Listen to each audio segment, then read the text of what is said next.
Do you think you could survive a trip to medieval Europe in 1345? Well, some palitsumines kaiganis is saying, this kind of trip really isn't for everyone. A subscriber even called me a masochist for wanting to go back to such an era. And maybe they are a little right. I will show you the harsh reality of our ancestors. And believe me, back then, life was no fairy tale. Imagine opening your eyes in a European city in 1345. You have no running water, no toilet. There is no garbage collection as we know it today.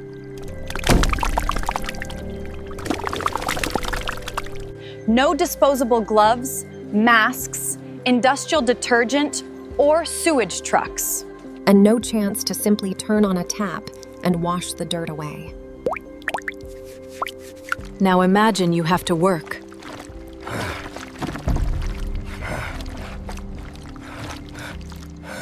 Not sitting at a computer. Not in a clean shop or an office. Your job is to enter places where other people don't even want to go near. And the first one might be the most disgusting of all. The gong farmer. The cleaner of cesspits and latrines. But nobody wanted to touch. Feces, urine, accumulated waste. And someone had to manually remove all of that.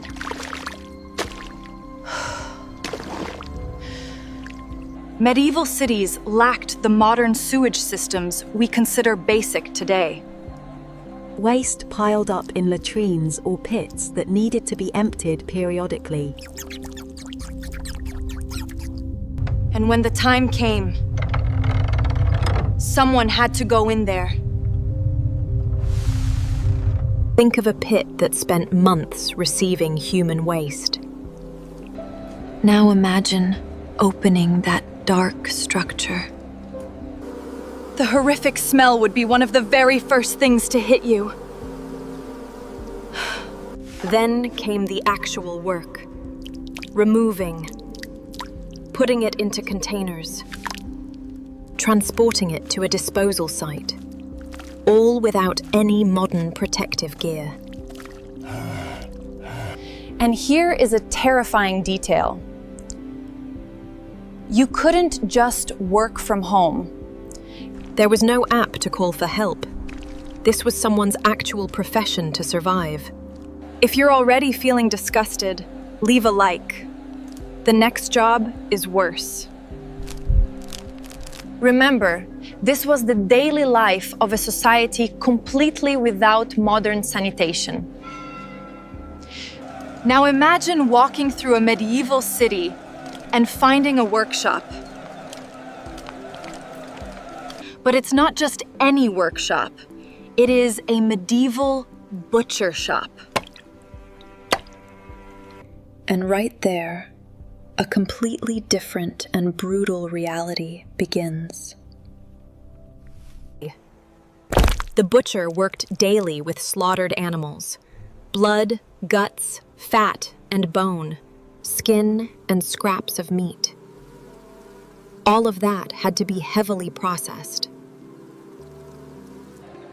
Today, we buy meat in a clean refrigerator environment. In 1345, depending on the location, the reality was incredibly different. Slaughtering animals produced an enormous amount of highly toxic waste.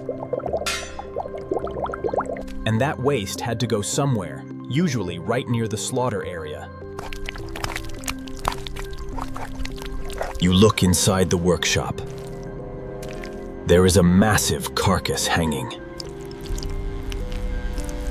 Imagine walking down a dirt road and sensing a sickening, strong smell. And a man works tirelessly, removing parts of the animal by hand. There is no disposable plastic, no industrial flooring, no high-pressure hose. There is only pure, brutal, and utterly exhausting manual labor. But here is an important detail. The butcher was extremely essential. Meat was a vital product. The problem was the terrible dirt and odors it produced. That is why these unpleasant activities were forced into concentrated areas. Now imagine you finish your day at the butcher shop. But you are still not done working, because another trade is waiting for you. The tannery. Perhaps one of the most unpleasant environments in a medieval city. The work begins with animal skins, and transforming them wasn't just letting them dry. And you had to do this using materials that produced extremely disgusting smells. You had to remove leftover flesh, remove hair, wash it, and treat the hide. The tannery was a place where workers dealt with animal matter in active decomposition. Imagine the smell. Imagine your clothes. Imagine your bare hands. Imagine going home after a full day trapped in that toxic environment. And your house doesn't have a modern bathroom where you can take a hot shower. That's why when someone says they want to live in the Middle Ages because it was simpler, I always have to ask, simple for whom? Because for someone working in a tannery, life was anything but simple. And perhaps that is the greatest mistake we make when looking at the past. We see grand castles. They saw endless, back-breaking labor. We see shiny armor. They saw rust, heavy weight, and constant maintenance. We see romantic feasts. They saw grueling preparation, preservation, and waste. We see quaint old streets in movies. They saw mud, animals, and filth. Now let's go somewhere else. The stables.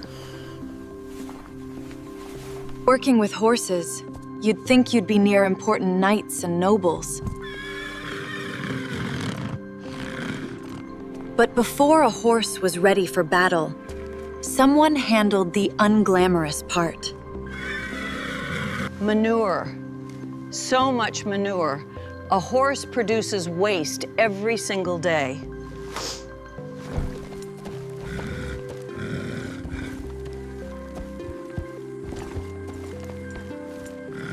Add mud and dampness. Imagine spending hours removing all of that. Caring for that beautiful animal meant doing all the disgusting work attached to it. The most interesting part is that society depended on them.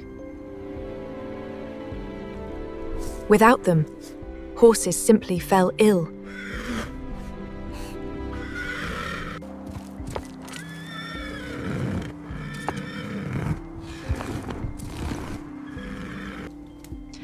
That person covered in muck was doing a vital job. Being dirty absolutely did not mean a lack of importance. The more essential the job, the heavier the work. Now we reach a character that faded from our imagination. The waste collector. Today, your trash just vanishes. In medieval Europe, urban cleaning was very different. Food scraps, bones, ashes, straw, and animal waste. All of this ended up on the streets to be dealt with.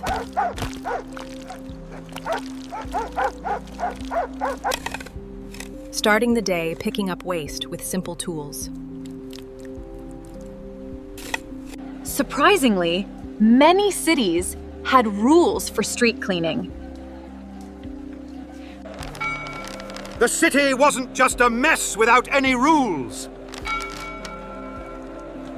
But controlling thousands of people producing waste was huge. Mix that mud with manure, food scraps, and dirty water. Now imagine a rainy morning. The dirt road gets muddy. There are no sidewalks. You just have to walk through it.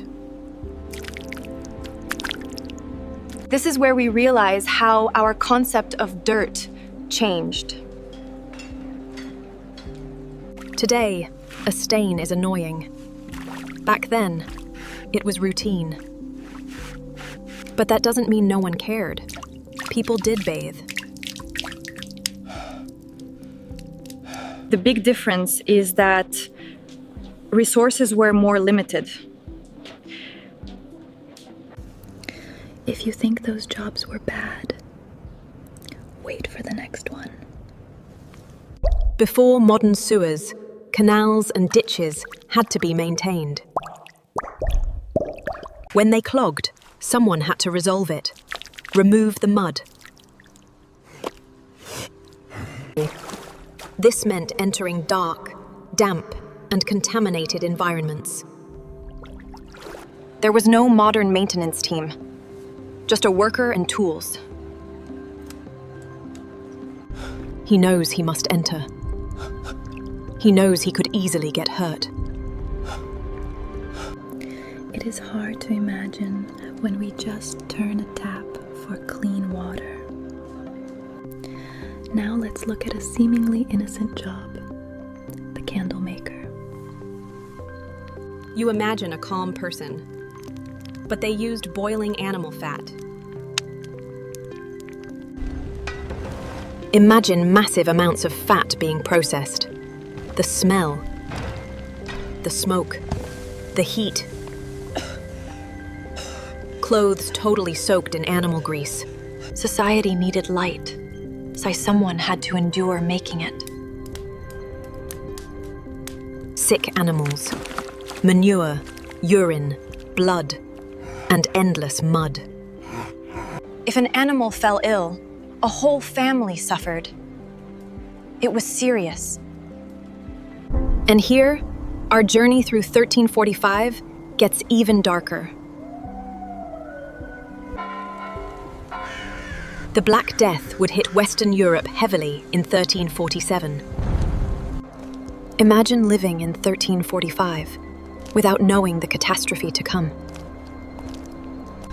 It was already heavy work. But imagine doing it during epidemics. Which brings us to the grave digger. Someone had to dig graves. It wasn't just physically heavy. It was emotionally devastating. He doesn't know what is coming in 2 years. But history knows. That is why a trip to 1345 is so incredibly uncomfortable. Amidst all this, there were ordinary people. Workers trying to survive. You aren't just looking at dirt. It's a society about to face a massive crisis. The gong farmer, the butcher, the tanner. None are heroes in medieval movies. Today, we complain when the trash is late. Imagine having no modern gear. Comment I would not survive and tell me which job you would never do. They didn't have the option to just forget that world. They had to survive. Close your eyes. Smell the air. Feel the uneven ground. You aren't on a set. Before the feasts and castles, there was someone cleaning all the mud. Our journey ends here. And after all this, I will value my bathroom much more.